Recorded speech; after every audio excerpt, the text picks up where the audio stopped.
ಶ್ರೀ ಗುರುಭ್ಯೋ ನಮಃ. ವ್ಯಾಸಾಯ ಹೃದ್ಯಾಯ ಶುದ್ಧ ವಿದ್ಯಾಯ ಮಧ್ವಾಯ ಚ ನಮೋ ನಮಃ. ಆಪಾದಮೌಲಿ ಪರ್ಯಂತಂ ಗುರುಣಾಂ ಆಕೃತಿಂ ಸ್ಮರೇತ್ ತೇನ ವಿಘ್ನಾಃ ಪ್ರಣಶ್ಯಂತಿ ಸಿದ್ಧ್ಯಂತಿ ಚ ಮನೋರಥಾಃ. ಮಹಾಭಾರತದ ಇದು ಪ್ರಸಿದ್ಧ ನುಡಿ. ಧರ್ಮ ಏವ ಹತೋ ಹಂತಿ ಧರ್ಮೋ ರಕ್ಷತಿ ರಕ್ಷಿತಃ ತಸ್ಮಾತ್ ಧರ್ಮೋ ನ ಹಂತವ್ಯಃ ಧಾರಣ ಪಾಪಮಪನುದತಿ ತಸ್ಮಾತ್ ಧರ್ಮಂ ಪರಮಂ ವದಂತಿ. ವೇದ, ಮನುಸ್ಮೃತಿ, ಮಹಾಭಾರತ ನೀವು ನೋಡಿದಲ್ಲಿ ಭಗವದ್ಗೀತೆ ಧರ್ಮದ ವ್ಯಾಖ್ಯಾನವನ್ನು ಸಾಕಷ್ಟು ಮಾಡಿ ಆ ಎಲ್ಲ ವ್ಯಾಖ್ಯಾನಗಳ ತಿರಳನ್ನು ಮಧ್ವಾಚಾರ್ಯರು ಸ್ವವಿಹಿತ ವೃತ್ಯ ಭಕ್ತ್ಯ ಭಗವದ್ ಆರಾಧನಮೇವ ಪರಮೋ ಧರ್ಮ ಅಂತ ಎಷ್ಟೆಷ್ಟು ಶ್ರುತಿ ಸ್ಮೃತಿಗಳಲ್ಲಿ ಹೇಳಿದ್ದಾರೆಯೋ ಅದರ ಸಾರವನ್ನು ಮಧ್ವಾಚಾರ್ಯ ಸ್ವವಿಹಿತ ವೃತ್ಯ, ತಮ್ಮ ತಮ್ಮ ವರ್ಣಾಶ್ರಮಕ್ಕೆ ವಿಹಿತವಾದ ವೃತ್ತಿಯಿಂದ ಅದನ್ನು ಪ್ರಾಮಾಣಿಕವಾಗಿ ಆಚರಿಸ್ತಾ ಭಗವದ ಆರಾಧನಾ, ನಾವು ಏನು ಒಂದು ಸಣ್ಣ ಊಟವನ್ನು ಮಾಡಿದು ಹಿಡ್ಕೊಂಡು ಎಲ್ಲವೂ ಇದು ಪರಮಾತ್ಮನ ಪೂಜಾ, ದೇವರ ಆರಾಧನಾ ಎಂಬ ಭಾವನೆಯಿಂದ ಮಾಡುವ ಒಂದು ನಿದ್ರೆಯೂ ಕೂಡ ಧರ್ಮ ಆಗ್ತದಂತೆ, ವಾಕಿಂಗ್ ಧರ್ಮ ಆಗ್ತದಂತೆ, ಹರಟೆ ಹೊಡೆದು ಧರ್ಮ ಆಗ್ತದೆ, ಒಳ್ಳೆಯ ಹರಟೆ ಮತ್ತು ಏನು ಯುದ್ಧವೂ ಧರ್ಮ ಆಗ್ತದೆ, ಸಂಹಾರ ಮಾಡೋದು ಧರ್ಮ ಆಗ್ತದೆ ಅಂದ ಮೇಲೆ ಆಚಾರ್ಯ ಅದಿಷ್ಟೇ, ಅದು ಭಗವದ್ ಆರಾಧನಾ ಇರಬೇಕು. ಆ ಧರ್ಮದ ಹಿನ್ನೆಲೆ ದೇವರ ಆರಾಧನಾ ಇದು ಅಂತ ಮಾಡಿ ಧರ್ಮೇ ಆಗ್ತದೆ. ಇದನ್ನು ಇಂಥ ಧರ್ಮ ನೋಡಿರಿ ಮುಂದಿಂದು ರಕ್ಷತಿ ರಕ್ಷಿತಃ. ಅರ್ಥ ಏನು? ರಕ್ಷಿತಃ, ಧರ್ಮವನ್ನು ಯಾರು ರಕ್ಷಣೆ ಮಾಡ್ತಾರೋ ಅದು ರಕ್ಷಣೆ ಮಾಡ್ತದೆ. ಭಾಳ ಆಶ್ಚರ್ಯ ಆಗ್ತದೆ. ಆಗಾಗ ಹೇಳಿದ್ರಿ ಧರ್ಮೋ ಧಾರಯತಿ ಪ್ರಜಾ, ಎಲ್ಲ ಪ್ರಜೆಗಳನ್ನು ಧಾರಣ ಮಾಡೋದೇ ಧರ್ಮ. ಅದು ರಕ್ಷಣೆ ಹೆಂಗೆ ಮಾಡ್ತೀರಿ? ಕೂಸು ತಾಯಿ ರಕ್ಷಣೆ ಮಾಡಬಹುದೇ? ಇಲ್ಲ. ಮತ್ತು ಯಾವುದು ಎಲ್ಲದಕ್ಕೂ ರಕ್ಷಕವಾಗೇ ನಿಂತದ ಅದರ ರಕ್ಷಣೆ ನಾವು ಹೆಂಗೆ ಮಾಡ್ತೀವಿ? ಹಾಗಾಗಿ ನೀವೇ ಹೇಳಿದ್ರಿ ಧರ್ಮೋ ಧಾರಯತಿ ಪ್ರಜಾ ಅಂತ. ಹಾಗಾದರೆ ಅದು ಅದರ ರಕ್ಷಣೆ ನಾವು ಇಚ್ಛಾ ಮಾಡೋಣಂತೆ. ಆದರೆ ನಮ್ಮಿಂದದ ರಕ್ಷಣೆ ಏನಾಗಬೇಕಾಗಿದೆ ಧರ್ಮದ್ದು ಎಂಬ ಒಂದು ವಿಚಾರ ಬರ್ತದಲ್ಲ. ಅದಕ್ಕೆ ಹೇಳಿದರು ಧರ್ಮದ ರಕ್ಷಣೆ ಅಂತಂದ್ರೆ ಅದು ನಮ್ಮ ರಕ್ಷಣೆ. ಯಾಕೆ? ಧರ್ಮ ಅದು ರಕ್ಷಣಾ ಅಂದರೆ ಅದಕ್ಕೊಂದು ಪೆಟ್ಟಿಗೆ ಮಾಡಿ ಅದರೊಳಗೊಂದು ಪುಸ್ತಕ ಇಡೋದು ಧರ್ಮ ರಕ್ಷಣೆ ಅಲ್ಲ. ಧರ್ಮ ರಕ್ಷಣೆ ಎಂದರೆ ಆ ಧರ್ಮದ ಬಗ್ಗೆ ಸರಿಯಾದ ತಿಳುವಳಿಕೆ, ಮೊದಲನೇ ರಕ್ಷಣೆ. ಸರಿಯಾದ ಅದರ ಪ್ರಾಕ್ಟಿಕಲ್ ಆಚರಣೆ, ಅದು ಎರಡನೇದ್ದು. ಆಚರಣೆ ಮೂಲಕವಾಗಿ ಧರ್ಮ ರಕ್ಷಣೆ ಆಗಬೇಕು ಅಂದ್ರೆ ಮಾತ್ರ ಧರ್ಮ ರಕ್ಷಣೆ ಮಾಡಿದ ಹಾಗೆ. ಧರ್ಮದ ಬಗ್ಗೆ, ಏಕಾದಶಿ ಬಗ್ಗೆ 2 ಗಂಟೆ ಉಪನ್ಯಾಸ ಮಾಡಿ ಭಾಳ ನೀರಡಿಕೆ ಆಗ್ಯದಂತೆ ಏಕಾದಶಿ ದಿವಸ ನೀರು ಕುಡ್ಕೋತ ಉಪನ್ಯಾಸ ಮಾಡಿ ಧರ್ಮ ಹೆಂಗಾಗ್ತದೆ? ಧರ್ಮ ಯಾವಾಗಲೂ ಅದು ಸ್ವಯಂ ರಕ್ಷಣೆ ಮಾಡಿದರೆ ಮಾತ್ರ ಧರ್ಮ ಆಗ್ತದೆ. ಹೇಳಿದರೂ ಧರ್ಮ ಆಗ್ತದೆ ಒಂದು ಮಟ್ಟಿಗೆ, ಆದರೆ ಆಚರಣೆ ಮೂಲಕ ಧರ್ಮ ರಕ್ಷಣೆ ಆಗಬೇಕು. ಇದು ಮೂರನೇ ಪ್ರಶ್ನೆ. ಧರ್ಮ ರಕ್ಷಣೆ ಮಾಡ್ತಂತ ನೀವು ಅಂದ್ರಿ, ಪ್ರತಿಜ್ಞಾ ಚೆನ್ನಾಗ್ಯದ. ನಮ್ಮ ಇಂದಿನ ಎಲ್ಲ ಜನರ ಅನುಭವ, ಹಿಂದಿನ ಇತಿಹಾಸಗಳು, ಮಧ್ಯಕಾಲೀನ ಇತಿಹಾಸ, ನಾವೆಲ್ಲ ಕಥೆಗಳನ್ನು ಕೇಳ್ಕೋತ ಬಂದಾಗ ಅಥವಾ ಈಗಿನ ನೋಡ್ಕೊಂಡಾಗ, ಈಗಿನಂತೂ ನಿಮ್ಗೆ ಗೊತ್ತದ ಧರ್ಮ ಮಾಡೋರೇ ಭಾಳ ಅನ್ಸೇಫ್ ಇದ್ದಾರೆ. ಧರ್ಮ ಯಾರು ಮಾಡ್ಲಿಕ್ಕತ್ತಾರೋ ಅವರಿಗೇನೆ ಭಾಳ ಒಂದು ಥರದ್ದು ಅಸುರಕ್ಷತೆ ಮನೋಭಾವನೆ. ಈಗ ಎಷ್ಟೇ ಅಲ್ಲ, ನಾವು ರಾಮಾಯಣ ಮಹಾಭಾರತ ಕಥೆ ಕೇಳಿದರೂ ಸಾಮಾನ್ಯ ಮಂದಿ ಏನಂತಾರೆ, ರಾಮಾಯಣದೊಳಗೆ ನೋಡ್ರಿ ರಾಮಗೆ ಇಡೀ ಜೀವನೆಲ್ಲ ವನವಾಸೇ ಆಯಿತು, ಪಾಂಡವರಿಗೆ ವನವಾಸೇ ಆಯಿತು. ಏನು ಅಂದರೆ ಧರ್ಮವನ್ನು ಮಾಡಿರ್ತಕ್ಕಂಥವ್ರು ಇನ್ನಿಷ್ಟು ಮುಂದೆ ಹೋಗಿ ಏನು ಹೇಳ್ತಾರೆ ಗೊತ್ತದಂದರೆ, ಮಹಾಭಾರತ ಅವ್ರ ಮನೆಯೊಳಗೆ ಮಹಾಭಾರತ ಆಯಿತು ಅಂದರೆ ಯುದ್ಧ ಆಯಿತು, ಜಗಳ ಆಯಿತು ಅಂತ. ಇನ್ನು ಭಾಳ ಹರಟಿ ಹೊಡಿಕತ್ತಿದ್ರೆ ಬೋರ್ ಉಪನ್ಯಾಸ ಅಂತಾರೆ, ರಿಗಳಿ ರಾಮಾಯಣ ಹಚ್ಚಾನ ಅಂತ. ಯಾವುದು ತಿರಸ್ಕಾರಕ್ಕೆ ಅರ್ಹವಾದನ್ನು ರಾಮಾಯಣ ಅಂತೀರಿ, ಒಂದು ಕಡೆ ಮಹಾಭಾರತ ಅಂತೀರಿ. ಇಂಥ ಮಹಾಭಾರತದ ಪಾತ್ರಗಳು, ಪಾಂಡವರು, ಮಹಾನುಭಾವರು, ಅವ್ರದೆಲ್ಲ ಕಥೆಯನ್ನು ನಾವು ನೋಡಿದಾಗ ಎಷ್ಟು ಕಷ್ಟ ಆಯಿತು ಪಾಂಡವರಿಗೆ. ಅವರು ಹುಟ್ಟಿದ್ದು ಅರಣ್ಯದೊಳಗೆ, ಬಂದದ್ದು ಹಸ್ತಿನಾವತಿಗೆ ಬಂದಾಕ್ಷಣವೇನೆ ಅವರ ಜನ್ಮದ ಬಗ್ಗೆ ಕೆಟ್ಟ ಮಾತುಗಳು, ಭೀಮಸೇನ ದೇವರ ಬಗ್ಗೆ ಎಷ್ಟು ವಿಷಪ್ರಯೋಗ ಮಾಡಿದರು ನೀವೆಲ್ಲ ನೋಡ್ತೀರಿ. ಯಾರ ಮನಸ್ಸು ಮಾಡಿದರ ಜಗತ್ತನ್ನೇ ಎರಡು ಹೋಳ ಮಾಡಿ ಚಳ್ಳಂ ಬಾರಿಸ್ತಾರೆ. ಅಂತಹ ಭೀಮಸೇನ ದೇವರಿಗೂ ಭಾಳ ಕಷ್ಟ ಕೊಟ್ಟರು. ದ್ರೌಪದಾದೇವಿಯ ವಿಚಾರವನ್ನಂತಲೂ ನಾ ಎಷ್ಟು ಸಲ ವಿರಾಟ್ ಪರ್ವ ಹೇಳ್ತಾನೆ, ಹತ್ತು ಬೀಳ್ತಾನೆ ಅಷ್ಟು ಸಲ. ಏನ ದ್ರೌಪದಾದೇವಿ ಆ ನೀಚ ಕೀಚಕ ಅವಳ ಬೆನ್ನು ಹತ್ತಿ ಅವಳ ಒದ್ದು ಕೆಳಗೆ ಬೀಳಿಸಿ ಅವಳ ಬಾಯಲ್ಲಿ ರಕ್ತ ಬರುವ ಹಂಗೆ ಮಾಡ್ತಾನೆ. ಮುಂದೆ ತಾನು ಬೀಳ್ತಾನೆ ಬಿಡ್ರಿ, ಅದನ್ನು ಧರ್ಮರಾಜ ನೋಡ್ತಿರ್ತಾನೆ. ಇಂಥ ಅಪಮಾನ ಪ್ರಾಯ ಯಾವ ಸ್ತ್ರೀಗಳಿಗೂ ಆಗಬಾರ್ದು. ಅಷ್ಟೇ ಅಲ್ಲ, ಯಾವ ನಾಸ್ತಿಕರ ಸಭೆ ಒಳಗೂ ಒಬ್ಬ ಅತ್ಯಂತ ಉನ್ನತ ಮಟ್ಟದೊಳಗಿದ್ದಂಥ ಸ್ತ್ರೀಗಳನ್ನು ತಂದು ಅವರ ಗಂಡಂದರ ಎದುರಿಗೆ, ಸಭ್ಯರ ಎದುರಿಗೆ ವಿವಸ್ತ್ರವನ್ನು ಮಾಡಲಿಕ್ಕೆ ಏನು ಹೋಗ್ತಾರೆ, ಇದಕ್ಕಿಂತ ನಾಚಿಕೆಗೇಡು ವಿಷಯ ಏನದ?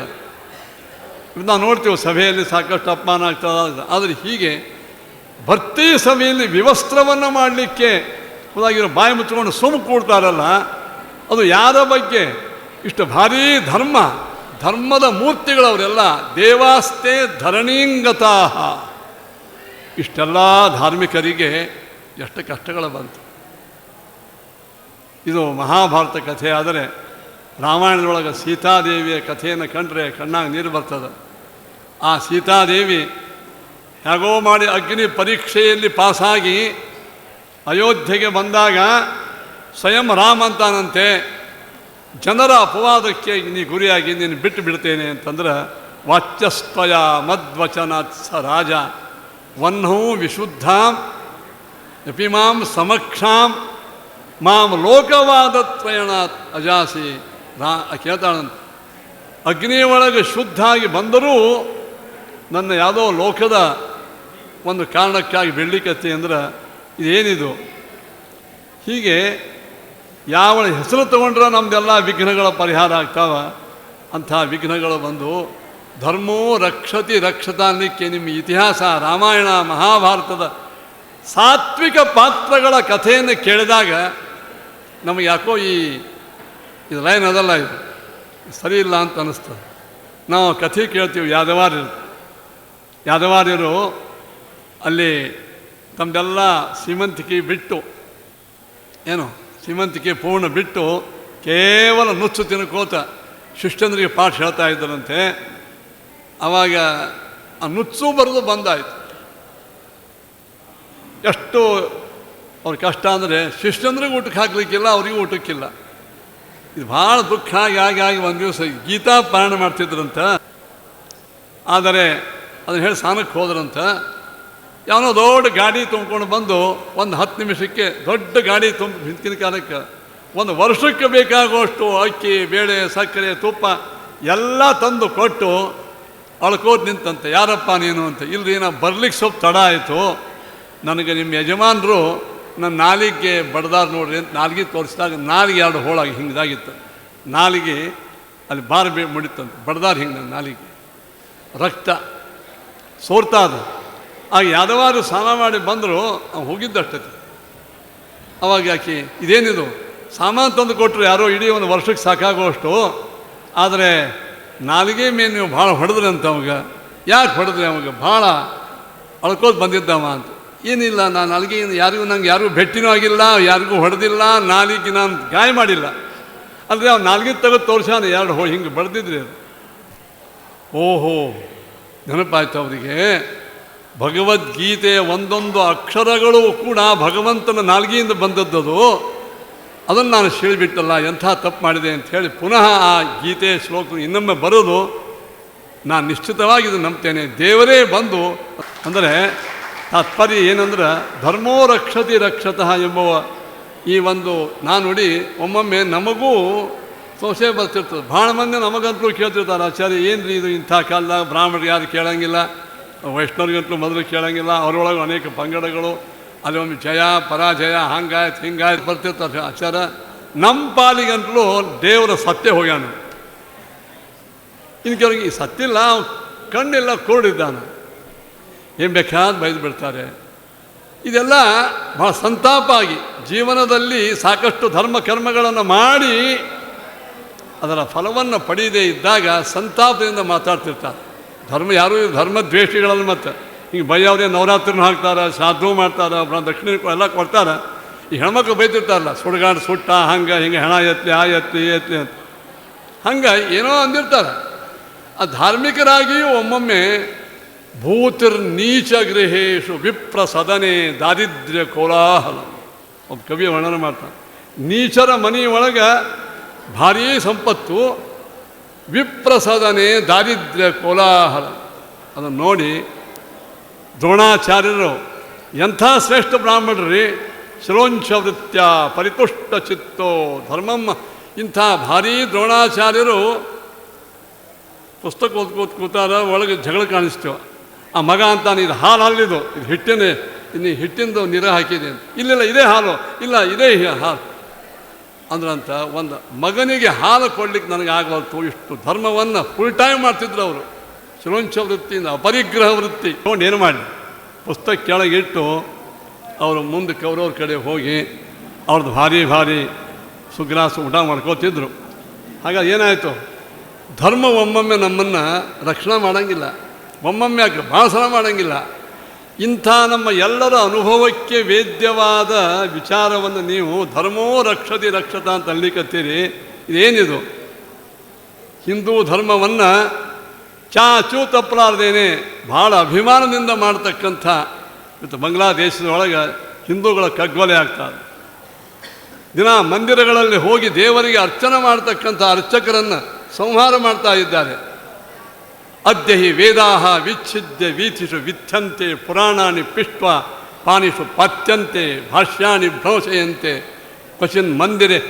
ಒಬ್ಬ ಕವಿ ವರ್ಣನೆ ಮಾಡ್ಯಾನ, ಏನಿದು? ಲಿಂಗತರಂಗ ಗಂಗಾ ಶೋಣಿತ ಶೋಣ ಶೋಣೀಕೃತ. ಇವರೆಲ್ಲರೂ ಇವತ್ತು ಅಧರ್ಮ ನಡೆದು ಬಿಟ್ಟದ. ಇಂಥ ಸಂದರ್ಭ ಒಳಗೆ ಧರ್ಮೋ ರಕ್ಷತಿ ರಕ್ಷತ ಅಂತ ನೀವು ಕೂತ್ಕೊಂಡು ಉಪನ್ಯಾಸ ಮಾಡಿದ್ರೆ ಕೇಳೋರು ಯಾರು ಅಂತಿದ್ದು? ಪೂರ್ವಪಕ್ಷ ಸಿದ್ಧಾಂತ ಅಲ್ಲ, ಮತ್ತು ಯಾರು ಹೋಗಬೇಡ್ರಿ, ಇಷ್ಟೇ ಕೇಳಿ. ಸಿದ್ಧಾಂತ ಪೂರ್ವಪಕ್ಷ. ಅದಕ್ಕಾಗಿ ಮಹಾಭಾರತ ಹೇಳ್ತದ ಧರ್ಮೋ ರಕ್ಷತಿ ರಕ್ಷಿತ. ಸ್ವಲ್ಪ ಕೂಲ್ ಅಂತಾರಲ್ಲ, ಸಮಾಧಾನ ಆಗಲಿ, ಸ್ವಾಭಾವಿಕದ. ನಾವು ನಮ್ಮ ಮಹಾನುಭಾವರ ಚರಿತ್ರೆ ಕೇಳಿದಾಗ ಯಾರು ಇವತ್ತು ಹೆಸರು ತೊಗೊಂಡ್ರೆ, ರಾಯರ ಹೆಸರು ತೊಗೊಂಡ್ರೆ ಬಂಗಾರ ವೃಷ್ಟಿ ಆಗ್ತದ. ಸಂತಾನ ಸಂಪತ್ ಪರಿಶುದ್ಧ ಭಕ್ತಿ ವಿಜ್ಞಾನ ವಾಗ್ದೇ ಸುಪಾಠವಾದೀನ್ ತತ್ವ. ಇನ್ನು ಶರೀರತ್ವ ದೋಷ ಹತ್ವ ಅಂತ ಭಾಗ ಮಾಡ್ಯಾರ ಬಿಡ್ರಿ. ಹಾಗಾಗಿ ಇಂಥ ಮಹಾನುಭಾವರು ಯಾರಿವತ್ತು ಬಂಗಾರ ರಥ ಕೂತ್ಕೊಂಡು ಮೆರಲಿಕತ್ತಾರ, ಅಂಥ ಮಹಾನುಭಾವರ ರಾಯರ ಮನೆಯೊಳಗೆ ಇಡೀ ದೀಪಾವಳಿ ದಿವಸ ಇಡೀ ಜಗತ್ತೆಲ್ಲ ಕರಶಾವಿಗೆ ಖೀರು ಆರಾಮ್ ಊಟ ಮಾಡೋ ವೇಳೆಗೆ ಆ ಮಹಾನುಭಾವರ ಮನೆಯೊಳಗೆ ಬರೀ ಒಂದು ನೀರು ಕುಡಿದು ಅಂಗಾರಕ್ಷಂತಿ ಹಚ್ಕೊಂಡು ಹೊರಗೆ ಬಂದು ಕೊಡ್ತಿದ್ರಂತ. ಏನಿದು? ಧರ್ಮದ ಮೂರ್ತಿಯವರು. ಅವ್ರ ಹೆಸರು ತೊಗೊಂಡ್ರೆ ಧರ್ಮ, ಅಂಥವರನ್ನು ಧರ್ಮ ರಕ್ಷಣೆ ಮಾಡ್ತೇನು ಎಂಬುವಂಥ ಇನ್ನೂ ಅನೇಕ ದೃಷ್ಟಾಂತ ಹೋಗ್ಬಿಡ್ರಿ, ಸಾಕಷ್ಟು. ನಾ ಪೂರ್ವಪಕ್ಷ ಭಾಳ ಹೇಳಂಗಿಲ್ಲ, ಸಿದ್ಧಾಂತಕ್ಕೆ ಬರ್ತೀನಿ. ಹಾಗಾದರೆ ಧರ್ಮೋ ರಕ್ಷತಿ ರಕ್ಷತಃ ಅಂತ ಕೇಳಿದಾಗ ಒಂದು ವಿಚಾರ ಮಾಡಬೇಕು. ಏನಂದ್ರೆ, ಈ ಕಷ್ಟಕ್ಕೆ ಯಾರು ಒಳಗಾಗ್ಯಾರ ಅವ್ರನ್ನೇ ಇಂಟರ್ವ್ಯೂ ತಗೊಳ್ಳಿ, ನಿಜವಾಗಿ ರಕ್ಷಿತ ಆಗ್ಯಾರೋ ಇಲ್ಲೋ. ರಾಯರಿಗೆ ಹೋಗಿ ಕೇಳಿದ್ರು, ಇನ್ನು ನಾನು ಆರಾಮಿದ್ದೀನಂದ್ರೆ ರಾಯ ಅವ್ರು ನೋಡಿ ನಮಗೆ ದುಃಖ ಆಗ್ಬೋದು, ದಾರಿದ್ರ್ಯ ನೋಡಿ. ಅವರು ಏನು ಆರಾಮಾಗಿದ್ದೀನಿ, ಸುರಕ್ಷಿತವಾಗಿದ್ದೀನಿ. ಯಾದವಾರರಿಗೆ ಅದೆಲ್ಲ ಘಟನೆ ಆದ ನಂತರ ನಾನು ಆರಾಮಾಗೇ ಇದ್ದೀನಿ. ಒಮ್ಮೆ ಮಹಾಭಾರತದೊಳಗೆ ಒಂದು ಕಥೆ ಓದಿನಿ, ಕೆಲವು ಪ್ರತಿಗಳಲ್ಲಿ ಇರಲಿಕ್ಕಿಲ್ಲ. ಪಾಂಡವರೆಲ್ಲ ಸೋತು ಅರಣ್ಯಕ್ಕೆ ಹೋಗ್ತಾರೆ. ಅವ ಕೃಷ್ಣ ಮಾತಾಡಿಸ್ಬೇಕಂತ ಹೋಗ್ತಾನೆ. ಬಲರಾಮ್ ಕೇಳ್ತಾನೆ, ಎಲ್ಲಿ ಹೊಂಟಿದೆ? ಇಲ್ಲ, ಇದು ಅವ್ರ ಕಷ್ಟ ಕಾಲದಾಗಿದ್ದಾಗ ನೋಡಲಿಕ್ಕೆ ನಾ ಯಾಕೆ ಬ್ಯಾಡ ಅಂತೀನಿ, ನಿಂಗೆ ನೋಡ್ಲಿಕ್ಕೆ ಆಗಂಗಿಲ್ಲ. ನನಗೆ ಹಾದಿ ಒಳಗೆ ಆ ವನವಾಸ ಬರ್ತದೆ. ಏರೋದು ಇಳಿಯೋದು, ಮುಳ್ಳು ಕಲ್ಲು ತೆಗ್ಗ ದಿನ್ನಿ ಅವೆಲ್ಲ ಇರ್ಕೋತ ಕೃಷ್ಣ ಪಾಂಡವ್ರು ಇಲ್ಲಿದ್ದಾರ, ಮೊನ್ನೆ ರಾಯಸು ಯಜ್ಞ ಮಾಡಿದ ಪಾಂಡವ್ರು ಇಲ್ಲಿದ್ದಾರ. ಹಾಂ ಬಾ ಬಾ ನಡ್ಕೋತ ಹೋದರು. ಅವಾಗ ಹಾದಿ ಒಳಗೆ ಅಂತಾನಂತ ಬಲರಾಮ, ಕೃಷ್ಣ ನಿಜವಾಗಿಯೂ ಜಗತ್ತಿನಾಗ ವೇದ ಹೇಳ್ತಕ್ಕ ಧರ್ಮ ಇಲ್ಲ ಅಂದ್ಬಿಟ್ಟ. ಅವನೇ ಯಾರು ಬಲರಾಮ. ನಾ ಅದಕ್ಕೆ ನೀನು ಬರಬೇಡ ಅಂತ ಹೇಳಿದ್ ನಿನಗೆ. ಮತ್ತೆ ಪುನಃ ಬಂದ ಕೃಷ್ಣ, ಧರ್ಮ ಸುಳ್ಳೋದು. ಯಾಕೆ? ಧರ್ಮದ ಸಾಕ್ಷಾತ್ ಇನ್ನೊಂದು ರೂಪ ಧರ್ಮರಾಜ, ನ್ಯಾಯದ ಇನ್ನೊಂದು ಮೂರ್ತಿ ಭೀಮ ಅರ್ಜುನರು. ಅವರಿಗೇನೇ ಇಂತಹ ಮುಳ್ಳಿನ ಕಲ್ಲೊಳಗೆ ನಡೆದಾಡೋ ಪ್ರಸಂಗ ಬಂದದಂದ್ರೆ ಏನು ಧರ್ಮ? ಇದು ಯಾರು ಕೇಳಿದ್ದು? ಬಲರಾಮ. ಅದಕ್ಕೆ ನೀನು ಬರಬೇಡ ಅಂತ ನಿನಗೆ ಹೇಳಿದ. ಕೆಲವರಿಗೆ ಸಹನ ಮಾಡ್ಕೊಳ್ಳಿಕ್ಕೆ ಭಾಳ ಆಗದೆ ಇದ್ದವ್ರನ್ನ ಕರ್ಕೊಂಡು ಹೋಗ್ಬಾರ್ದು, BP ಏರಿ ಚಕ್ಕರ್ ಬಂದು ಬೀಳ್ತಾರೆ. ಅವಾಗ ಮತ್ತೆ ಪುನಃ ಅಲ್ಲಿ ಹೋದರು. ಪಾಂಡವರು ಬರೇ ಮೈಲಿ ನಿಂತಿದ್ದರು. ಬಿಸಿಲಿನಿಂದ ಎಲ್ಲ ಮೈ ಒಣಗಿತ್ತು. ಪಾಂಡವರ ದೇಹ ಸೊರಗಿತ್ತು. ಕೃಷ್ಣ ಬಂದ್ಕೊಂಡು ನಮಸ್ಕಾರ ಮಾಡಿದ್ರು. ಎಲ್ಲರೂ ಪರಸ್ಪರ ಆಲಿಂಗನ ನಮಸ್ಕಾರ ಮಾಡಿ ಪಾಂಡವ್ರನ್ನ ಕೇಳಿದ ಕೃಷ್ಣ, ನೀವು ಹೇಗಿದ್ದೀರಿ ಅಂತ. ಆರಾಮಾಗಿದ್ದೀವಿ ಅಂತ. ಬಲರಾಮ ಕಡೆ ನೋಡಿದರು. ಬಲರಾಮ, ಅಲ್ಲೋ ನಿನ್ನ ಸಲುವಾಗಿ ನಾನು ಆರಾಮ್ ತಪ್ಪಿಸ್ಕೊಂಡು ಬಂದಿನಿಲ್ಲ, ನೀವೇ ಆರಾಮಂತಿಲ್ಲ. ಕೆಲವರಿಗೆ ಎರಡೆರಡು ಏಕಾದಶಿ ಮಾಡಿ ನೋಡಿದವ್ರನ್ನ ನಿಮ್ಮನ್ನು ನೋಡಿ ಆಚಾರ ಸಂಕಟ ಆಗ್ತಾರೆ. ನಮಗೆ ಅದು ಸಂಕಟ ನಾವು ಊಟ ಮಾಡಿ ಬಂದೀವಿ ಬಿಡ್ರಿ ಅಂತಂತಿರ್ತಾರೆ. ಅಂದ್ರೆ ಕೆಲವು ಏಕಾದಶಿ ಮಾಡೋರು ನೋಡಿ ಸಂಕಟ ಆಗ್ತಿರ್ತಾರೆ. ಅವನು ಕೇಳಿದ್ರೆ ಇಲ್ಲ ವಿಷ್ಣು ವ್ರತ ಅದ, ನಾವು ಆರಾಮಾಗಿದ್ದೀವಿ ಅಂತಿರ್ತಾರೆ. ಹಾಗೆ ಪಾಂಡವ್ರು ಏನು ಮಾಡಿದರು? ನಾವು ಆರಾಮಾಗಿದ್ದೀವಿ. ಏನು ಆರಾಮ್ ಶಬ್ದಕ್ಕೆ ಅರ್ಥ ಏನು ಅಂತ ಮಾಡಬೇಕಾಗಿ. ರಕ್ಷಣಾ ಆರಾಮ ಅಂದರೆ ಏನು? ಅಲ್ಲಿ ಪಾಂಡವರ ಮಾತದ ಒಂದು, ಇಷ್ಟು ಕಷ್ಟಕಾಲ ಇದ್ದರೂ, ಇಷ್ಟು ನಮಗೆ ತೊಂದರೆಗಳು ಇದ್ದರೂ ಕೂಡ ಕೃಷ್ಣ ಒಂದು ದಿವಸವೂ ನಾವು ಸ್ವಧರ್ಮೋಚಿತವಾದಂಥ ಕರ್ಮಗಳನ್ನು ಬಿಟ್ಟಿಲ್ಲ, ನಿನ್ನ ಸ್ಮರಣ ಬಿಟ್ಟಿಲ್ಲ. ಇದೇ ಆರಾಮ ಅಂದ್ಬಿಟ್ಟು. ಇದು ನನ್ನ ಮಾತಲ್ಲ, ಇದು ಪಾಂಡವರ ಮಾತು. ನಮ್ಮನ್ನು ಧರ್ಮ ರಕ್ಷಣೆ ಮಾಡಿದ ಕೃಷ್ಣ. ಯಾರಂದರು? ಭೀಮಂದ, ಧರ್ಮರಾಜಂದ. ಧರ್ಮೋ ರಕ್ಷತಿ ರಕ್ಷಿತ. ಅದಕ್ಕೆ ನಾವು ದಯವಿಟ್ಟು ಧರ್ಮ ರಕ್ಷಣಾ ಅಂದ್ರೆ ನಾವು ದೇವ್ರ ಮುಂದೆ ಎರಡು ಕಾಯಿ ಒಡಿಸಿದ ಕ್ಷಣವೇನೆ ಇನ್ನೂ ನಮಗೆ ಯಾಕೋ ಪ್ರಮೋಷನ್ ಆಗಿಲ್ಲ, ಮನೆ ಸಿಗಲಿಲ್ಲ. ನಮ್ಮ ಪಂಡನಾಥಾಚಾರ ಭಾಳ ಚಂದ ಹೇಳ್ತಿದ್ರು. ನಮ್ಮ ಮಂದಿ ಹೆಂಗಿದ್ದಾರೆ ಅಂದ್ರೆ ಒಂದೆರಡು ದೇವರಿಗೆ ಕಾಯಿ ಒಡಿಸ್ತಾರಂತ. ತಗೋ 2 ಕಾಯಿ, ಒಗಿ 2 ಮಕ್ಕಳು. ನಾವು ಈಗ ಹೆಂಗೆ ಅಂಗಡಿ ಒಳಗೆ ತಗೋ $100, ಒಗಿ 2 ಕಿಲೋ ಸಕ್ಕರೆ ಅಂತಾರಲ್ಲ. ನಾವು ದೇವ್ರಿಗೆ ಏನು ಮಾಡ್ತೀವಿ ಅಂದ್ರೆ ನಾವು ತತ್ಕ್ಷಣ ಫಲ ಬೇಡ್ತಿರ್ತೀವಿ, ತತ್ಕ್ಷಣ. ಹಾಗಲ್ಲ, ರಕ್ಷಣಾ ಶಬ್ದಕ್ಕೆ ಅರ್ಥ ಏನಂದರೆ ದೈಹಿಕವಾಗಿ, ಆರ್ಥಿಕವಾಗಿ, ಕೌಟುಂಬಿಕವಾಗಿ ಆರಾಮಿರಬೇಕು. ಇದೊಂದು ರಕ್ಷಣವೇ. ನಾವೆಲ್ಲ ಅಪೇಕ್ಷೆ ಮಾಡೋದು ಇದೆ. ಆದರೆ ಶಾಸ್ತ್ರ ಹೇಳ್ತದೆ ಇದರ ಜೊತೆಗೆ ದೊಡ್ಡ ರಕ್ಷಣಾ ಅಂದರೆ ನಮ್ಮ ವಿವೇಕ ಹೋಗದೆ, ವಿವೇಕ ಕಳ್ಕೊಳ್ಳದೆ ಇರುವುದು ರಕ್ಷಣೆ.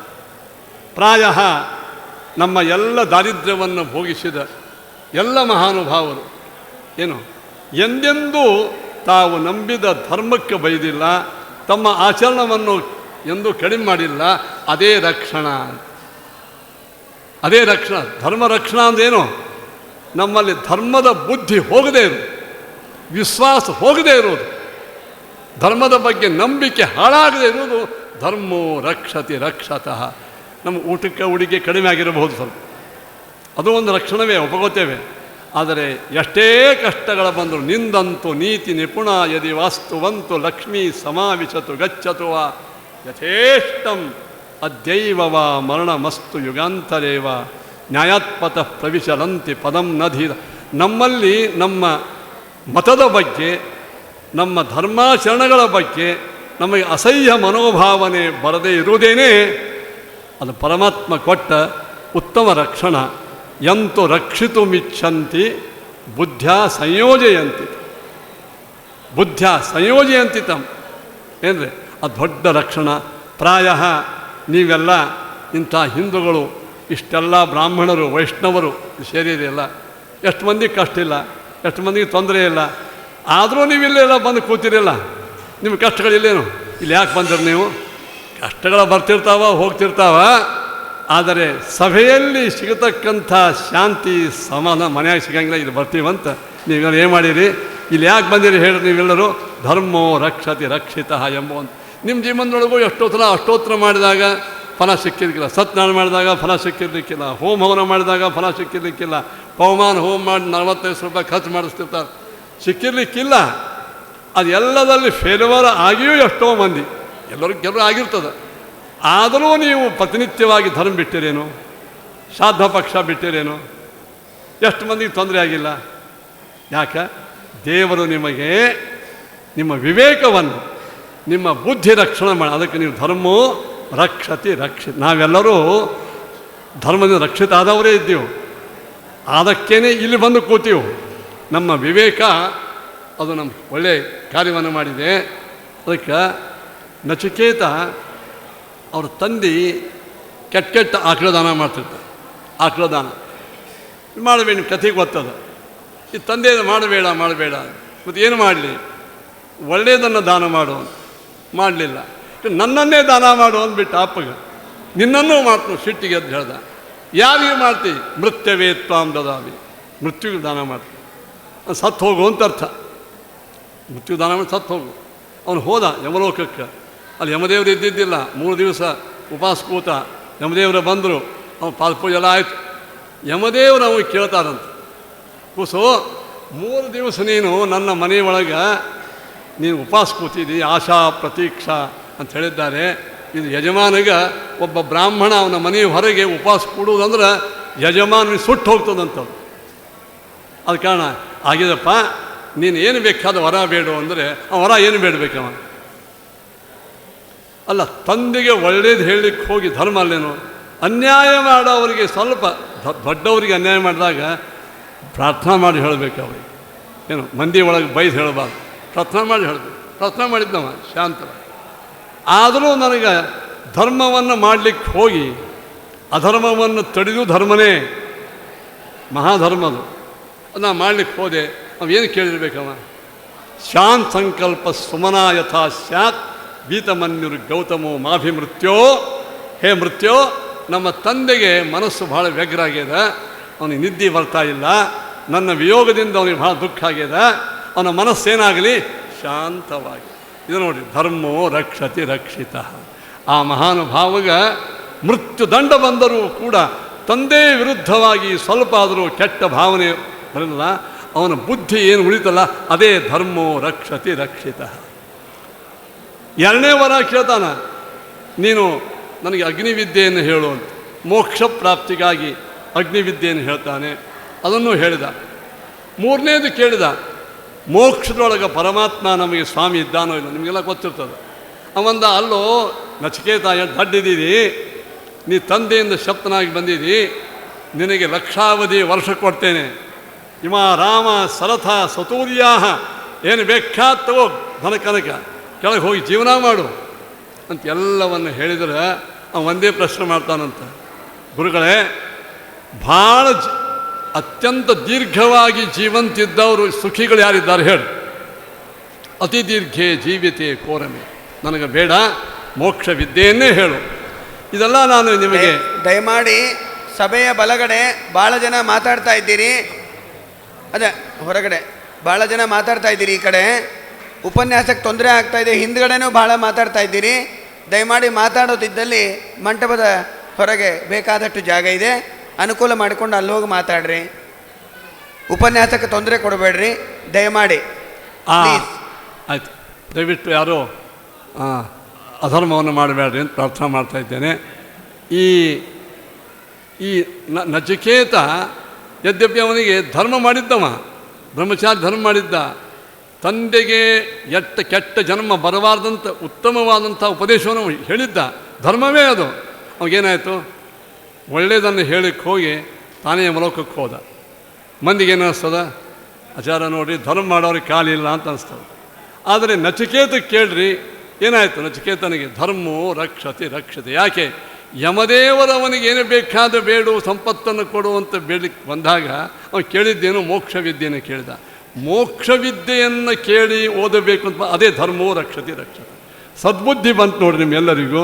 ಇಂಥ ಕರಾಳ ಕಾಲದೊಳಗೆ ನಮ್ಮೆಲ್ಲ ಪಾಲಕರು ವಿದ್ಯಾಪೀಠಗಳಲ್ಲಿ ತಮ್ಮ ಮಕ್ಕಳನ್ನು ಬಿಟ್ಟು ಅವರಿಗೆ ಮುಂದೆ ಕಲ್ಯಾಣ ಆಗ್ತದೆ ಅಂತ ಒಳ್ಳೆಯ ಇಚ್ಛೆಯಿಂದ ಏನು ನೀವು ನಿಮ್ಮ ಮಕ್ಕಳಿಗೆ ವಿದ್ಯಾಪೀಠ ಕೊಟ್ಟು ಒಳ್ಳೆಯ ಶಾಸ್ತ್ರ ಓದಿಸ್ತಾ ಇದ್ದೀರಿ, ಇದು ಸದ್ಬುದ್ಧಿ. ಇದು ಧರ್ಮೋ ರಕ್ಷತಿ ರಕ್ಷಿತ. ಇದು ನಿಮ್ಮ ಹಿಂದಿನ ಪೂರ್ವಜರು ಮಾಡಿದ ಪುಣ್ಯ, ನೀವು ಮಾಡಿದ ಪುಣ್ಯ. ಅದಂತೆ ನಿಮ್ಮ ಮಕ್ಕಳನ್ನು ವಿದ್ಯಾಪೀಠಕ್ಕೆ ಈ ಶಾಸ್ತ್ರವನ್ನು ಓದಲಿಕ್ಕೆ ಇದು ಉತ್ತಮವಾದಂಥ ರಕ್ಷಣೆ. ಮನೆ ಬಂತೋ, ಬಂಗ್ಲೆ ಬಂತೋ, ಕಾರು ಬಂತೋ, ಇಲ್ಲಿ ಅದೊಂದು ರಕ್ಷಣೆ ಇರಬಹುದು. ಆದರೆ ದೊಡ್ಡ ರಕ್ಷಣೆ ಅಂದರೆ ನಮ್ಮ ಆಧ್ಯಾತ್ಮಿಕ ಸಂಪತ್ತು ನಮ್ಮ ಬುದ್ಧಿಯಲ್ಲಿ ಯಾವಾಗಲೂ ನೆಲೆಸೋದು ಧರ್ಮೋ ರಕ್ಷತಿ ರಕ್ಷತಃ. ಪ್ರಾಯ ಎಷ್ಟು ಮಂದಿಗೆ ಜ್ಞಾನಿಗಳಿಗೆ ಕಷ್ಟ ಕಾಲ ಬಂದದ, ಅವರು ಎಂದೂ ತಮ್ಮ ಆಧ್ಯಾತ್ಮಿಕ ಸಂಪತ್ತನ್ನು ಅವರು ಕಳ್ಕೊಂಡಿಲ್ಲ. ಕಾಲೋಯಂ ಈರಸುತ ಶಾಸ್ತ್ರ ವಿಚಾರಹೀನ. ವೇದೇಶ ತೀರ್ಥರು ಯಾದವಾರ್ಯರಿಗೆ ಒಂದು ಪತ್ರ ಬರೀತಾರೆ. ಆ ಪತ್ರ ಇವತ್ತಿಗೂ ಅದ. ಆ ಪತ್ರ ಏನದ? ಹೇ ಯಾದಪ್ಪ, ಈ ಕೆಟ್ಟ ಕಾಲದ ಮಧ್ವಶಾಸ್ತ್ರ ಓದೋರ ಮಂದಿ ಭಾಳ ಕಡಿಮೆ. ಹೀನೋಚ್ಛ ಯಾರು ಓದಿಲ್ಲಲ್ಲ ಅವರಿಗೆ ಭಾಳ ಉಚ್ಛ. ಹೀನೋಚ್ಛಯ ಗ್ರಸಿತ ಸಾಧು ಗುಣೋದಯಶ್ಚ. ಇನ್ನು ಯಾರು ಸ್ವಲ್ಪ ಪಂಡಿತರಿದ್ದಾರೆ, ಜ್ಞಾನಿಗಳು, ಅವ್ರು ಹೊರಗೆ ಬೆಳಕಿಗೆ ಬರೋಂಗಿಲ್ಲ. ಅಯೋಗ್ಯರು ಬೆಳಕಿಗೆ ಬರಲಿಕ್ಕತ್ತಾರೆ. ಇದನ್ನು ಓದ್ದವ್ರಿಗೆ ಏನು ಕಿಮ್ಮತ್ತಿಲ್ಲ. ಇದೇನಿದು 300 ವರ್ಷಗಳ ಹಿಂದೆ ವೇದೇಸ್ತಿರ್ತು ಯಾದವಾರಿಗೆ ಬರೆದ ಪತ್ರ ಇದು. ಈಗಂತೂ ನೋಡ್ಕೊಡ್ರಿ, ಆವಾಗ ಎಷ್ಟು ಸಂಪತ್ತಿ ಭಾರಿ ಇತ್ತು ಅಂತ ಅಂತೀವಿ, ಅಂದರೆ ಆಧ್ಯಾತ್ಮ ಸಂಪತ್ತು. ಆವಾಗೇ ಅವ್ರು ಹೇಳ್ತಾರೆ, ಈರ ಸ್ವತಃಶಾಸ್ತ್ರ ವಿಚಾರಹೀನ ಹೀನೋಚ್ಛಯ. ಜ್ಞಾನಿಗಳಿಗೂ ಏನೂ ಕೇಳಂಗಿಲ್ಲ ಅಂಥ ಕಾಲ. ಇಷ್ಟು ಮೈನಸ್ ಪಾಯಿಂಟ್. ಶಾಸ್ತ್ರ ಓದೋರಿಗೆ ಕಿಮ್ಮತ್ತಿಲ್ಲ. ದೊಡ್ಡವರ ಗುಣಗಳು ಗ್ರಹಣ ಹಿಡಿದದ. ತಸ್ಮಾತ್ ಇಷ್ಟಿದ್ರೂ ತಮದ್ಯ ಮರುದಾತ್ಮಜ ದಿವ್ಯ ಶಾಸ್ತ್ರ ವ್ಯಾಖ್ಯಾನಿಸಂ ಕುರು ಮಾತ್ಯಜೇತಿ. ಇಷ್ಟಿದ್ದರೂ ಆನಂದ ತೀರ್ಥ ಭಗವತ್ಪಾದಾಚಾರ್ಯ ಶಾಸ್ತ್ರಕ್ಕೆ ಟೀಕೆ ಟಿಪ್ಪಣಿಗಳನ್ನು ಬರೆದು ಆ ಶಾಸ್ತ್ರವನ್ನು ವಿಫಲವನ್ನಾಗಿ ಮಾಡು. ಮಾತ್ಯಜ, ಬಿಡಬೇಡ. ನೋಡಿ, ಧರ್ಮದ ವಿರುದ್ಧ ವಾತಾವರಣಗಳು ಇದ್ದರೂ ಕೂಡ ಗುರುಗಳು ಏನು ಹೇಳಿದ್ರಲ್ಲ, ಅದನ್ನೇನು ಕೇಳಿದರೆ ಯಾದವಾರ್ಯರು, ಅದೇನು ಹೇಳ್ರಿ, ಧರ್ಮೋ ರಕ್ಷತಿ ರಕ್ಷತಿ. ಒಂದು ಕತೆ ಹೇಳಿ ನಾನು ಮುಗಿಸಿಬಿಡ್ತೇನೆ. ಲಕ್ಷ್ಮಣನಿಗೆ ರಾಮ ಆಜ್ಞೆ ಮಾಡಿದ್ದ. ಲಕ್ಷ್ಮಣ, ಈ ಹೊರಗೆ ಗೇಟ್ ಹತ್ತಿಗೆ ನಿಂದರು, ಕಾಲಪುರುಷನ ಒಟ್ಟಿಗೆ ಮಾತಾಡಬೇಕಾಗಿದ್ದು ನನಗೆ. ಒಳಗೆ ಯಾರನ್ನೂ ಬಿಡಬೇಡ. ಯಾರನ್ನಾದರೂ ಬಿಟ್ಟು ಅಂದರೆ ನಿಮಗೆ ಮರಣದಂಡ. ಲಕ್ಷ್ಮಣ ಆಗಲಿ ಅಣ್ಣ ಅಂತ ಹೇಳಿ ಅವನು ಬಾಗಲ್ದಾಗ ನಿಂದಿರ್ತಾನೆ. ಆವಾಗ ದುರ್ವಾಸರು ಬರ್ತಾರೆ ಒಳಗೆ ಬಿಡುವಂತ.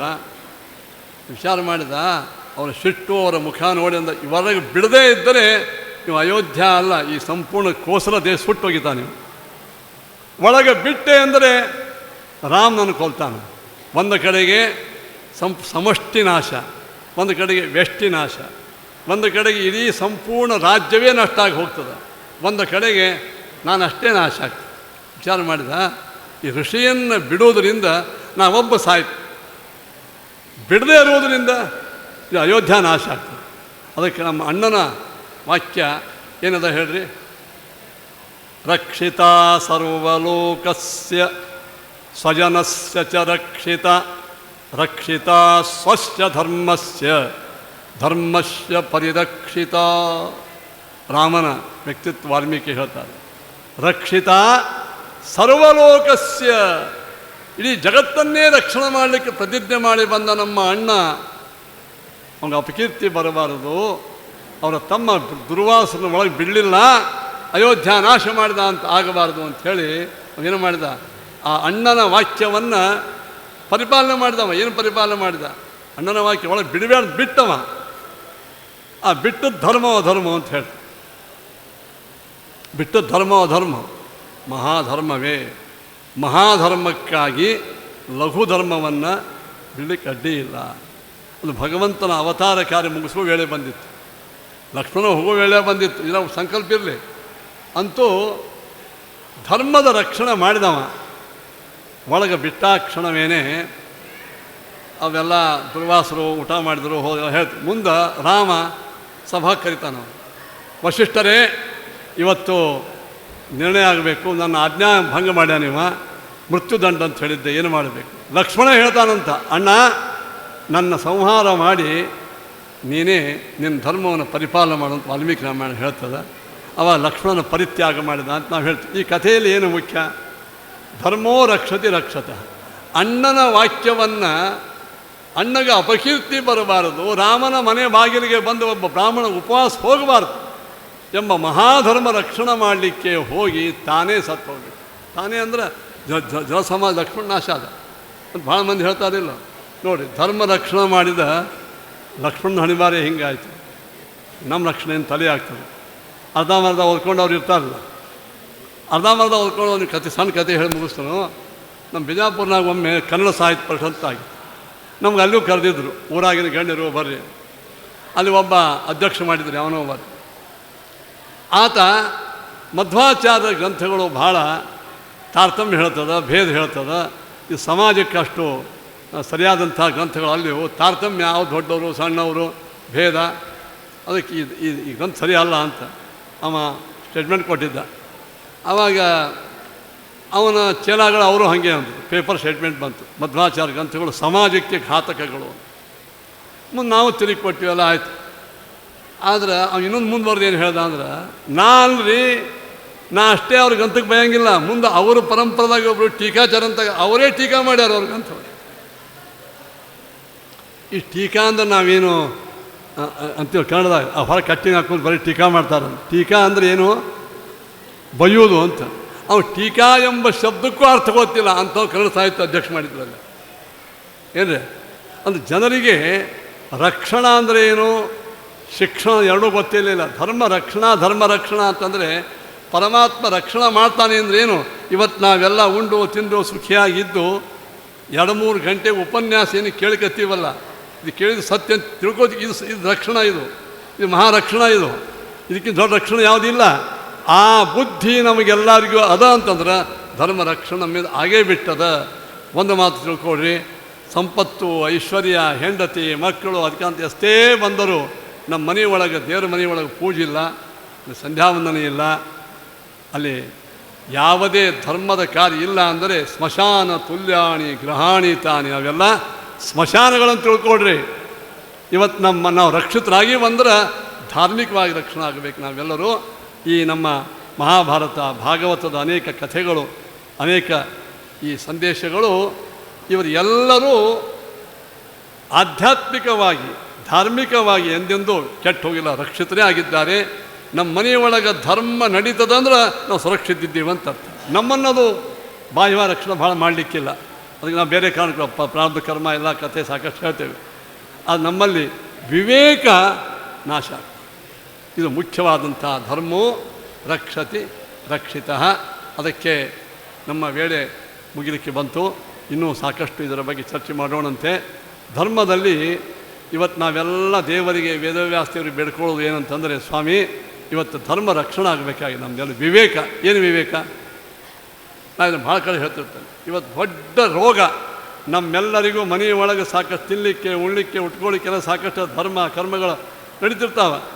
2-3 ಲಕ್ಷ ರೂಪಾಯಿ ಪಗಾರವ ನಮ್ಮ ಮಕ್ಕಳಿಗೆ. ಆದರೆ ಪ್ರಾಯ ನಮ್ಮ ಮಾಧ್ವರಿಗೋ ಬ್ರಾಹ್ಮಣರಿಗೋ ದೊಡ್ಡ ಆಪತ್ತು ಇವತ್ತು ಬಂದದ್ದು ಯಾವುದು ಅಂದರೆ ಇಂಟರ್ ಕಾಸ್ಟ್ ಮ್ಯಾರೇಜ್. ಇನ್ನು ಹೊರಗೆ ಹೇಳಲಿಕ್ಕೆ ಬರೋಂಗಿಲ್ಲ. ಎಲ್ಲರ ಮನೆಯೊಳಗೂ IC ಕೇಸ್ ಭಾಳ. IC ಗೊತ್ತಾಯ್ತು, ಇಂಟರ್ ಕಾಸ್ಟ್ IC ಕೇಸ್ ಭಾಳ ಆಗಿಬಿಟ್ಟಾವೆ ಎಲ್ಲರ ಮನೆಯೊಳಗೆ. ಪುನರ್ವಿವಾಹಗಳು, ಇಂಟರ್ ಕಾಸ್ಟ್ ಮ್ಯಾರೇಜ್ಗಳು, ವಿಧವಾ ವಿವಾಹಗಳು ಪ್ರಾಯ ಬ್ರಾಹ್ಮಣರ ಮನೆಯೊಳಗೆ ಭಾಳ ಅಂತ ಅನ್ನಿಸ್ತದೆ. ನಾವೊಬ್ಬರು ವಕೀಲರು ಕೇಳಿದೆ, ಇವತ್ತು ಈ ಇಡೀ ಕೋರ್ಟ್ನೊಳಗೆ ಎಷ್ಟು ಡೈವೋರ್ಸ್ ಕೇಸ್ ಅವ, ಅದರಾಗ ಸುಮಾರು 60% ಬ್ರಾಹ್ಮಣರದೇ ಅವ. ಏನು ಹೇಳಿ, ಇದು ಧರ್ಮನಾಶ. ನಮ್ಮ ಬಂಗ್ಲೆ ದೊಡ್ಡದಿರ್ಬೋದು, ನಮ್ಮ ಕಾರ್ 4-5 ಇರ್ಬೋದು, ನಮ್ಮ ಭಾರಿ ಮಕ್ಕಳು ಸಂಪತ್ತಿರ್ಬೋದು, ಇದು ಯಾವುದೂ ಅಲ್ಲ. ನಮ್ಮ ಮನೆಯೊಳಗೆ ಇವತ್ತು ನಮ್ಮ ಮಕ್ಕಳು, ನಮ್ಮ ಸಂತಾನ ಏನು ಅಧರ್ಮ ಹಾದಿ ಹಿಡಿದು ನಾಶ ಆಗಲಿಕ್ಕೆ, ಇದು ಇಸ್ಸೇ ಹಮ್ಕೋ ಬಚಾನಾಚ. ಇದನ್ನು ನಮ್ಮ ರಕ್ಷಣೆ ಮಾಡಬೇಕು. ನಾವು ದೇವರಿಗೆ ಮೊಟ್ಟ ಮೊದಲು ಬೇಡ್ಕೊಳ್ಳೋದು ಇದೇ. ಇವತ್ತು ನಾ ಹೇಳ್ತಿರ್ತೀನಿ, ಸಂಧ್ಯಾವಂದನ ಒಪ್ಪತ್ತು ಮಾಡಿರಿ, ಬೇಕಾದ್ರೆ ಬಿಡ್ರಿ, ಮಾಡೇ ಮಾಡಿರಿ, ಮತ್ತು ಮಾಡೋರು ಬಿಡ್ಲಿಕ್ಕೆ ಹೋಗಬೇಡ್ರಿ. ಆದರೆ ಮೊದಲು ನಾವು ಲಕ್ಷ್ಯ ಹೆಚ್ಚು ಇಲ್ಲಿ ಕೊಡಬೇಕು. ಇದಕ್ಕೆ ಉಪಾಯ ಏನು? ಒಂದೇ ಉಪಾಯ ಅಂತಂದ್ರೆ ನಾವು ದೇವರಿಗೆ ಅಂಗಲಾಚಿ ಬೇಡ್ಕೋಬೇಕು. ಧರ್ಮೋ ಪರಮಾತ್ಮ ನಮ್ಮ ರಕ್ಷಣಾ ಅಂದರೆ ಬರೀ ಮನೆ ಮಠ ಇಷ್ಟೇ ಬೇಡ. ನಮ್ಮ ಮಕ್ಕಳು ನೌಕರಿ ಮಾಡಲಿಕ್ಕೆ ಹೋದಾಗ ಇಂಥ ಅವಘಡಗಳನ್ನು ಮಾಡಲಾರ್ದೇನೆ ಸುರಕ್ಷಿತವಾಗಿ ಬ್ರಾಹ್ಮಣರಾಗಿ ಉಳಿಲಿ ಅವರೆಲ್ಲರೂ, ಬ್ರಾಹ್ಮಣರಾಗಿ ಅಂತ ನಾವು ಬೇಡ್ಕೋಬೇಕಾಗ್ಯದ. ಮಾಧವನ ಕಥೆ ಕೇಳ್ತಿರ್ತೀವಿ. ಮಾಧವ ಎಂಥ ಶ್ರೇಷ್ಠ ಬ್ರಾಹ್ಮಣ.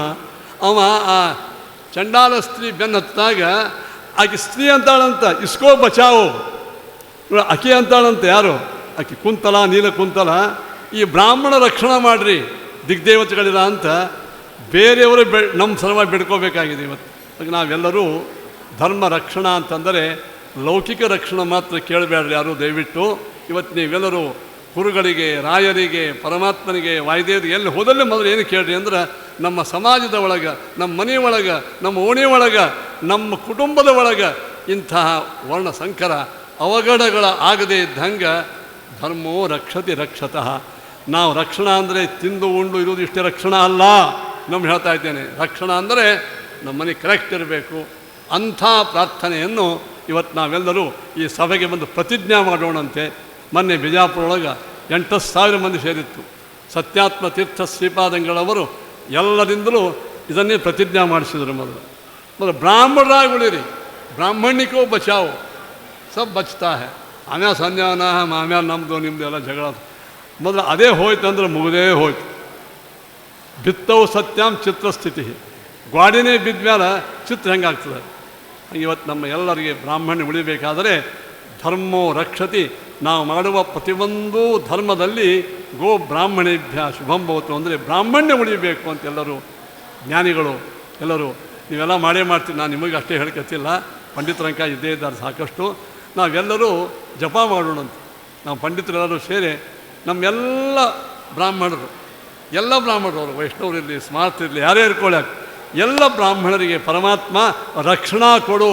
ರಕ್ಷಣಾ ಅಂದರೆ ಉಣ್ಣೋದು ತಿನ್ನೋದು ಇಷ್ಟೆಲ್ಲ ಇರಲಿ, ಅದಕ್ಕಿಂತ ಅವರ ಮನಸ್ಸು, ಅವರ ಮಕ್ಕಳ ಮನಸ್ಸು ಅಂತರ್ಜಾತಿ ವ್ಯವಹಾರಗಳ ಆಗಬಾರದು, ಅವರು ಬ್ರಾಹ್ಮಣರಾಗೇ ಉಳಿಯಬೇಕು ಎಂಬುವಂಥ ಈ ರಕ್ಷಣಾ ಪರಮಾತ್ಮ ನಮಗೆ ಕೊಡುವಂತ ನಾವು ಎಲ್ಲರ ಪರವಾಗಿ ಇವತ್ತು ನಾವು ಬೇಡಿಕೊಂಡು ನನಗೆ ಈ ಎರಡು ಮಾತು ಆಡಲಿಕ್ಕೆ ಅವಕಾಶ ಮಾಡಿಕೊಟ್ಟ ಇಲ್ಲಿ ಸತ್ಯಧ್ಯಾನಾಚಾರ್ಯರಿಗೂ, ನಮ್ಮ ಸೆಕ್ರೆಟರಿ ಅನಂತನ್ನವರಿಗೂ ನಾನು ಭಾಳ ಚರಣಿಯಾಗಿದ್ದೇನೆ.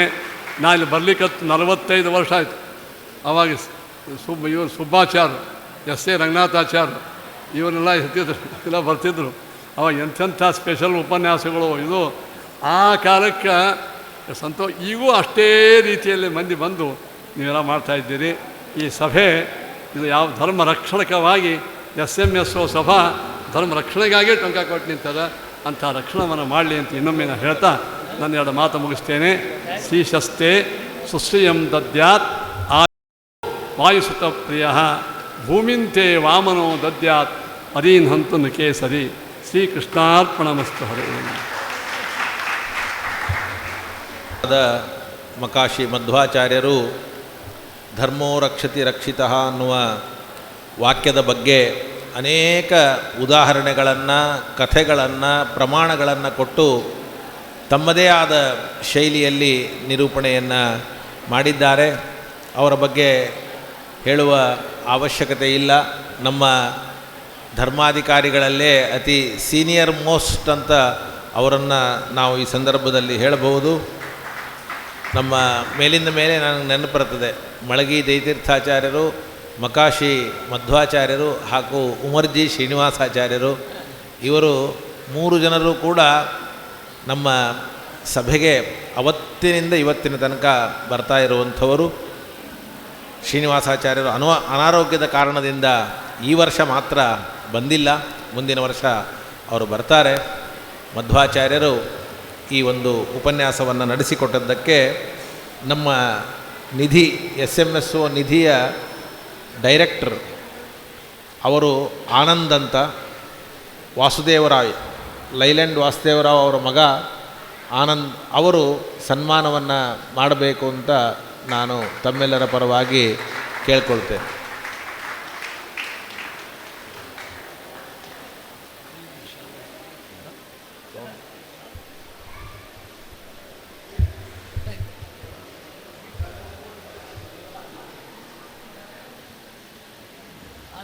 ಒಂದು ನಿಮಿಷ.